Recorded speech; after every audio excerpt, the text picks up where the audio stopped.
Welcome to Pop Culture Therapy. I'm Advent Nebula. I am Cruellica Kain. I almost just said I'm Kaiji Okami. Well, considering he's enjoying Godzilla right now, let's let him be. Yeah, we'll let him be. But it's been a while, so hello. Yeah, Halloween has gone past. I hope your Halloween was as good as ours. We kind of just watched Trick or Treat because it was just too dang cold to go out and do anything this year. I know, and that's here in Colorado. And talking to some people back in my hometown of Buffalo, it was just nonstop rain, which kind of makes sense. But at the same time, I was actually surprised it wasn't snowing because all throughout my childhood, when it was Halloween, it was snowing all the bloody time, which always frustrated me. And out here, growing up, when it was Halloween, it was like, you're making sure to have it so your costume can fit over your coat because it may not have snowed, but it was about 35, 40 degrees while you're out trick-or-treating, and in a dry climate, that's cold. There were many times I dressed up as a hobo because my parents were like, it's going to be cold. You are not putting on some kind of stupid-ass Halloween costume. You're just going to dress up as a hobo with your long coat on. Which worked because I was poor anyway, so I got a ton of free candy.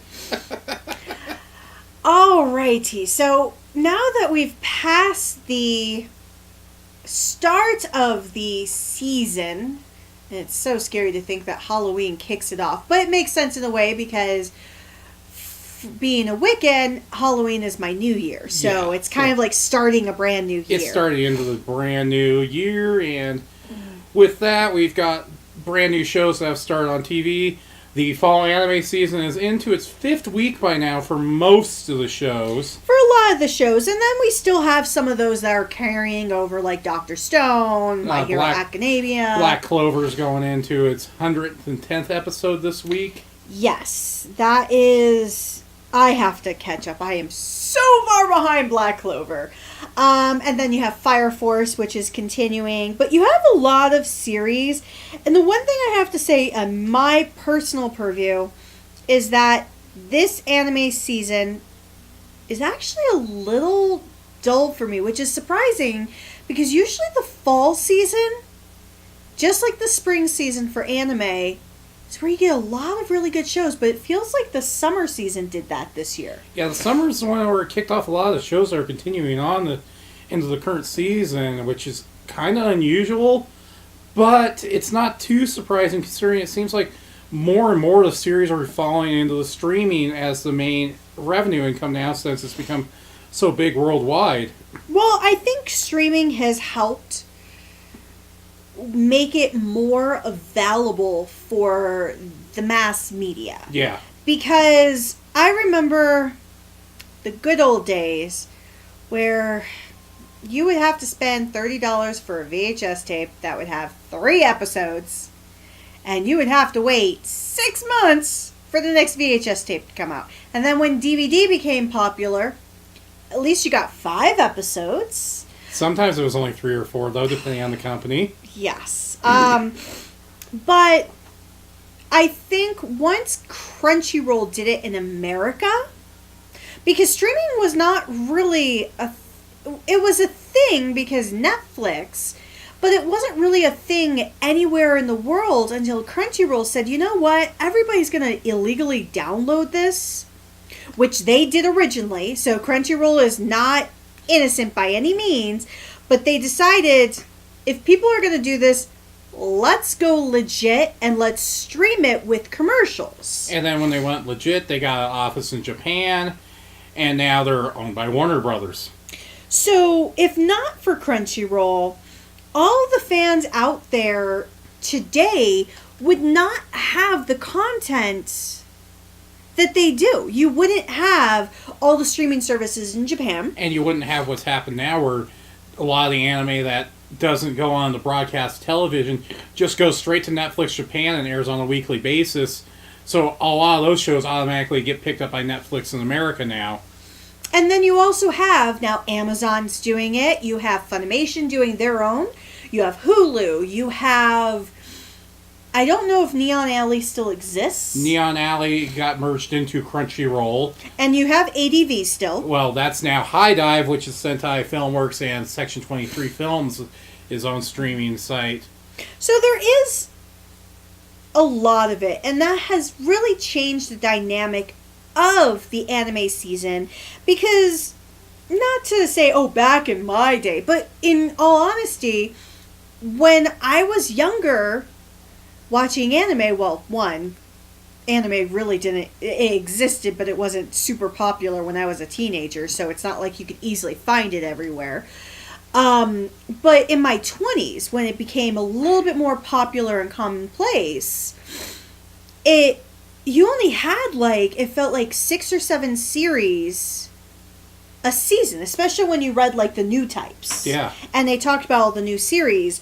And now a season can have upwards to about 20, 30 series, depending on if they're continuing. Yeah, there's some seasons that have had up to 40 shows at a time under production to air during a single season, which you've seen quality drops in some of these series, but you also come to the understanding some of these are just the fan service dump shows, or as the gaming culture used to call some of this stuff, it's like a shovelware. Exactly. No, I agree. And that's kind of the challenge. Not to get on like a whole soapbox about it, because where I'm going with it is when you have so many shows, one, you expect diamonds in the rough. There have been so many series that I've watched that I would have not normally have taken a second look at, and then I did, and it was well worth the watch. Nanbaka is a perfect example of that. Would have never looked at it normally. And then when you get 30 or 40 series, you kind of hope for a little bit more.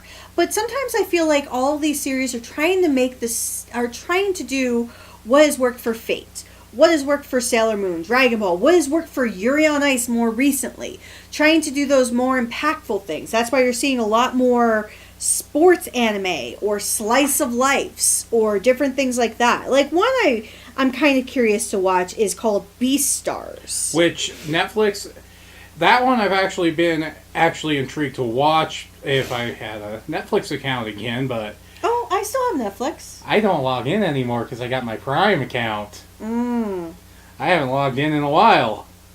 But so the nice thing about having the new anime season is there is so much out there. And if you do the streaming service, whichever streaming service you choose from, and the nice thing is, depending on the relationships between the companies, certain streaming services may only have their own content, which is like Funimation, or Crunchyroll may have everyone's content that they're able to acquire. Plus their own content that they just have exclusively for themselves. And then Netflix is starting to do the really smart thing of, it's not getting every single content title from Rightstuf or from Funimation, from Sentai, or from everyone, but it's getting a lot. Like, their anime catalog has actually, in the last month, grown significantly. And outside of what they've recently licensed for temporary from other companies, they have currently 5 shows that are on this season that some are not going to premiere till later or their second season when it comes up. And a lot of the stuff is stuff that airs on Netflix in Japan, is where its origin streaming service on, and then it's going to the international market, which is why sometimes we have to wait a while unless we want to acquire it from other means to watch it. So if there's any series that you've been watching so far from the fall season, definitely let us know in the comments, because I've been watching a lot, but nothing has really stood out to me so much that I'm like, wow, I really need to put all of my time into this. So I'm kind of looking forward to seeing what the winter season has to only offer. thing that's really, outside of being a Fate fan watching the new Fate anime, one series that's real original concept, it's a neo-noir cyberpunk called No Gun's Life, and the main protagonist's head is literally a revolver, because he's had cybernetically put onto his head from a war. So, and now it's post-war in the society. He now works as a hard-boiled detective, which I looked at this concept like, okay, this has got so ridiculous, it's got to work. Right now, I think my biggest focus has been trying to just catch up on a lot of series that I have not watched, especially since nothing is really standing out to me for the fall season. So I've been catching up on like a lot of shows that I've let kind of slide by, or I've started taking that leap headfirst into Fate, and it's a learning experience. Outside of that, I've been catching up on Funimation, and great news in regards to, not Funimation, but in regards to Funimation for One Piece, is they have announced that they will be starting to dub the series again. So they already have a few of the episodes of the Punk Hazard arc out dubbed already, so I think they're going to be putting it in 13 episode blocks as they get through the progress of Punk Hazard. Which is, I think, what they're going to be doing, and I think that's a good thing because they're so far behind, and they haven't really done, outside of the movies, any new dubs for probably about a year and a half. And I think probably just because, one, Funimation has had so many projects, and the one benefit is One Piece is always going to be there, so they can always work on it. But the downside of that is One Piece is one of the most popular series in Japan. If you talk to anyone who is from Japan, everyone loves One Piece. Yeah, really, from people I know that live in Japan that aren't Japanese, they go, there's 3 series that really are at the top of the zeitgeist in Japan currently right now. It's One Piece, Sword Art Online, Fate, then everything else after those 3. Exactly. And One Piece has been so huge in Japan that they did the 20th anniversary movie, Stampede, which I did get to see with Kaiju and Silver Quill. And it was a lot of fun. And it was a nice refresher to see all the different characters you haven't seen in a while. Like Smoker and, oh god. Every single character you could possibly think of was in this movie. It was a 20-year love letter is what the movie basically is. Oh god, yes. It was saying, we know you love One Piece, here's One Piece. And the downside is, while One Piece has some popularity in the United States, this is the biggest failing I have in regards to Funimation, is that it's promoted the shit out of Dragon Ball Z. It is promoted so much of My Hero Academia, which has become, behind Dragon Ball, the second most popular franchise right now. Which I can understand. And they promote so many of their series. But outside of like a pure accident of even finding out about Stampede, we would have never known it was going to be in theaters. I think a lot of it is One Piece had steam. When it got licensed originally by 4Kids, it kind of killed that momentum. Funimation has rescued it and done a phenomenal job. But they don't promote it. Yeah, they tried promoting it. It failed on Toonami. And I think that's kind of where it's like, there's just like, now they're looking at like Fairy Tail as their headliner for their streaming service. But the problem with that is, it failed because they put it on at the wrong time. And they started with Water Blue. Well, Water 7. Yeah, Water 7. And that's the problem with it. It's, if you're going to take such an iconic series, not that everything in Japan is going to do well here. That's an obvious. But don't try and not put enough effort into it and then assume that you throw it at the wall and everybody's going to want it. Yeah, that's been the biggest failing with that. Exactly. And a lot of people thought, because of the fact that they were not doing any marketing, that they were not talking about the series or anything like that, that they weren't going to continue dubbing it. Which, also on that side, I'm wondering how marketing is going to change now that Sony has merged Funimation and Aniplex into one division now. Oh, yeah. They're going to be what? Animation? Yeah, Kaiju made that pun. Oh. But it's really going to change things. They also merged with this in with Madman down in Australia as part of this group, and then their Germany, France, Italy division. I can't remember the name of that company, but it has all been merged together with Funimation being the flagship. But I can already tell you right now, Aniplex, because they're one of the better at marketing, is going to kind of handle all the marketing now. Well, no, and I appreciate that. The only conflict of interest I see with this is Aniplex is their own studio. they use Bang Zoom for their dubbing, and they still will. Except sometimes they're going to be outsourcing out to Funimation now so they can dub more of the titles. Exactly. I just hope there's no conflict of interest because they also do their own animation. They have their own animation studios. Yeah. They have their own dubbing studios through Bang Zoom. They have so much that they're still their own separate entity. I'm hoping because a lot of the series that Funimation licenses, they're not related to... They're Toei or Toei, Madhouse, They IG. have licensed some of Toho's animation. Toho. They have all the different companies out there that I'm hoping, at least for the American side, that due to this merger, it's not going to pose a conflict of interest that's going to affect them being able to bring out these series or have what is currently happening with Psycho Pass. Because Psycho Pass, the first 2 seasons, as well as the first movie, are all owned in the United States by Funimation. What happened with the movie trilogy that still hasn't come out yet, and the current 3rd season, Amazon has the rights to it here in the U.S. and worldwide now. And the problem is, Amazon is notorious for not dubbing their anime content.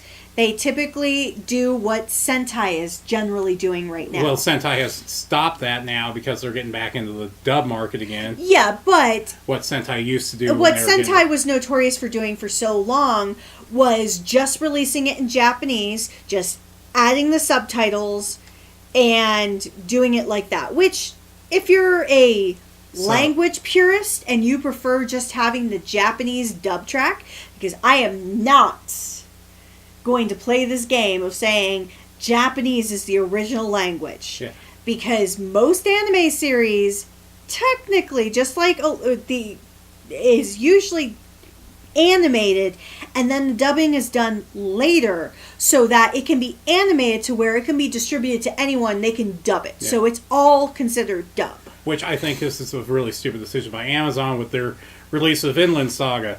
They're already releasing the first half of the series in April, the first 13 episodes. No dub whatsoever in a series that takes place with Nordic Vikings with no English track. I think is going to hurt the mass market appeal of this show. Well, it's going to hurt the mass market appeal even for Psycho Pass, because if you think about it, for the fan base, the localization of it is in English. Yeah. Everyone, including myself, while I've seen it in Japanese and I enjoy the Japanese track, I actually really enjoy the English track. And I would prefer it in the English track because that's what I'm used to for the characters. So and this is the problem I have with Higurashi or When They Cry. First season, second season, dub. Third season, sub. Which I really don't, because I never really liked the English dub on that. Well, it was just easy to watch English dub. But it's just, when you have a series that's so popular, and Psycho Pass is huge in the United States, which is because of Funimation's efforts on marketing it. And they got that show on Netflix before it got exclusive to their streaming service a few years ago, but when it hit Netflix, it took off. And I imagine the reason why it went to Amazon is because Amazon probably lowballed the cost of, or, I'm sorry, not lowballed. They highballed what the cost of willingness to pay for the license. Yeah, and with it being 8-hour-long episodes, it's pretty much have a movie-length content this time as a sequel series. And it's just a shame because the movies still have yet to, even though Amazon has licensed, the next 3 movies still have even yet to go up on their streaming service here in the U.S. And those movies are necessary to see before you watch the 3rd season. Yeah. So the only way you can do it is, because I don't even think it's available on Crunchyroll. Nope. And so the bad actors out there, and I'm not going to say anybody who does this is terrible because everyone does it, but the people who want to really watch it are going to know find a way to watch it, and it's terrible because that's also going to hurt the success of the series. Yeah. And Production IG right now seems like this has become a kind of a back burner this time with this season. Well, that's because it's been so long since, and the 2nd season really didn't do many favors for the series. Yeah. As Kaiju said, if they're not going to dub the third season and bring the movies out, then Psychopaths to him is only one season long with a movie. Yeah, that's a good way to look at it. And that's all he's going to look at it as. I still enjoyed the second season for what it's worth, but outside of anime, which I know we've been focusing on a lot, seen a lot of movies. Yeah, we all have seen a lot of movies. I watched The Lighthouse, and my 2-word review for that is, what is this? Sorry, 3 words. What is this? Yeah. If you've seen the movie, you understand what I'm saying. But if the trailer didn't seem like it was your cup of tea, don't waste your money to see it. I just watched it and saw it was basically a Lovecraftian take on the Rime of the Ancient Mariner. And even then, it still made no sense. And I love Lovecraft. But do you know the old poem Rime of the Ancient Mariner, which this was a take on? Yes, I do, but I still have to say, what is this? We finally got to see Midsummer, which I was a huge fan of Hereditary, so I was really looking forward to this. And it was a good film, probably an hour too long. It really did not need to be nearly 2.5 hours. We saw Double Tap. Oh, God.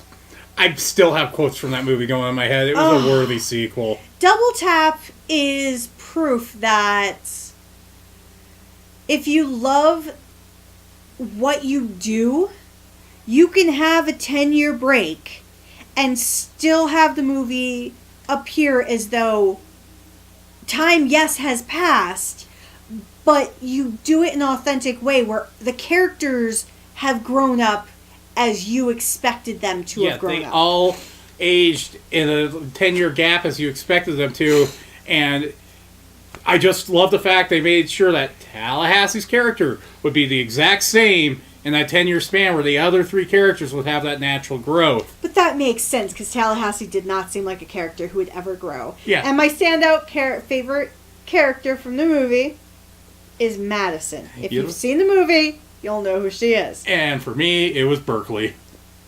Oh. Why? Because I can relate to him a little too much? Oh, God. Such a hipster. In the zombie world, a hipster is scarier than anything. Outside of that, I have also seen Terminator Dark Fate, which I have problems with the film, and if you've seen the film, you know that within the first 10 minutes you understand why. Which I can appreciate that. Terminator Dark Fate is not the best film in existence. It's better than the last 2 Terminator films, though. It's better than the last 2. That's how I look at it. And it was having Linda Hamilton in the film again. She did a great job with her character, and she did a great job reminding us of why the first 2 Terminators were so good. Yeah. Because Sarah Connor. Yeah, I was about to say Sarah Jane because Doctor Who, because that's all I've been watching. But Sarah Connor is one of those characters that she's super badass. And to see Linda Hamilton play her super badass 55-year-old character worked really well in this movie. Oh, it did. No, they made it authentic. I will say, finally seeing what would happen if nanomachines became a Terminator, though, was probably the highlight, though, of this movie, for as much as gripe as I have about it. I did get to see Addams Family. I have yet to get the chance to see that yet. Which, basically, artwork style of the old comics, but the film itself reminded me of so much of the 60s television series. Which is something, if you're going to do Addams Family, you got to just go with the heart of what it always has been. You do. You really do. That's what made the 2 90s movies so good. They went with the heart of what the original series was like. Well, that's because Raul Julia was the perfect Gomez. And Angelica Houston was the perfect Morticia. Same thing with Christopher Lloyd as Uncle Fester. And Christina Ricci sold the Wednesday character in that. Yeah, everyone was really good at it. Sadly, I can't remember who played Pugsley. Neither can I. That seems terrible, but and then we also saw the El Camino movie that was the sequel to Breaking Bad. Which, you know, a lot of people have said this was the sequel we needed to wrap up Jesse's character. It is. It's not the sequel that we ever thought we would need, but it really did help. And it was nice to kind of see, as Stephen Colbert said in the Colbert Show before he ended it, what happened to Jesse? Did he survive? Did he get away? Is he okay? And it's like, it's not like I needed to know because I really liked how it was left ambiguous. Yeah. But it was such a great way. And for me, Skinny Pete, and you only know the character names if you've seen the Breaking Bad. Skinny Pete and Badger, two of Jesse's friends that were mainly in the first season, but they sprinkled through the rest of the series. They did a standout job in their portion of the film that I would have never expected. And this was a real good character study into what PTSD will do to a person too. That's probably a great way of putting it. It's a great explanation of what the world is like for someone when you go through a horrific experience. And even with my terrible childhood, I can honestly say many of the experiences I had were never as bad as what he had to deal with. And I think for me, that's really all that's been going on, except for binging through oodles and oodles of horror movies, because that's just what I like to watch. It's just October and bleeding into Halloween in a nutshell. Oh, that's just me. Yeah. I just watch horror movies when I'm working because it helps pass the time. Listening to people die in the background while I'm trying to focus on human resources is a great way to do work. You love those, and I enjoy my gaming, or if I want to have something on in the background while I'm doing something else, I love my 70s and 80s exploitation films. Yeah, that is very true. Those are good movies, too. Especially terrible movies. I actually prefer blaxploitation movies, like Shaft, anything with, oh, God. You can't think of her name, and I can't either. No! Oh, God, she's from Jackie Brown. Yeah, I know. Pam Grier. Yeah, Pam Grier. My God, I'm a terrible Pam Grier fan. But that's pretty much all I have for this week. How about yourself? Not much. Ended up just getting through some gaming. Month of October, I went through Yakuza Kiwami, and I hadn't played it since the original PlayStation 2 release, which I think a lot of us that are fans of the series kind of just want to forget the terrible dubbing that was done in that, even though it had grade A talent like Mark Hamill in it. Yeah, that's pretty typical, though. You can have kick-ass talent, doesn't help save a bad movie. Or a bad game, or bad anything. Or a great game with bad, just phoned-in performances. Oh, the story's great, but the acting's just terrible. Oh, that's the worst thing whenever I'm playing a video game, and not that I expect the characters to sound like a certain thing, a certain way, but if they just don't match the character, because if I'm having like this big, butchy badass dude, or this big, butchy badass chick, I kind of expect a voice that sounds similar to their appearance. I don't want to hear Mike Tyson's voice out of this big badass dude. That's already creepy enough in the real world. Yeah, at least whenever it's Matthew Mercer in a type of video game role, it's always sold. Yeah, no. Or Nolan North. They sell their roles. Oh, yes. But on that note, we will leave you now, and we're going to not really go over what our next episodes are, because 'tis the season for craziness. Yes, you got a lot of stuff coming up, and it's also holiday season, which means I am going to be busy out of my mind with work. And I get 3 weeks off, so you may see more videos or podcasts just for myself. But on that note, see you later. Bye. Bye.